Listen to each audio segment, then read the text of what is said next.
Necə maraqsızdır bu acı həyat. İmansız Qurandan, dindən danışır. Evinin içindən xəbəri yoxdur. Dinəndə Londondan, Çindən danışır. İnsan libasında iblis bəsləyir. Yetimin, yazığın haqqını yeyir. Haqdan söz düşəndə haq mənəm deyir. Xəlvətdə şeytanla, cindən danışır.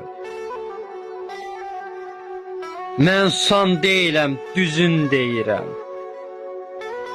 Sanma ki qarşında çökəm, əyiləm. Düşündüyün qədər aciz deyirəm. Bu bədbəxt bilmir ki kimdən danışır.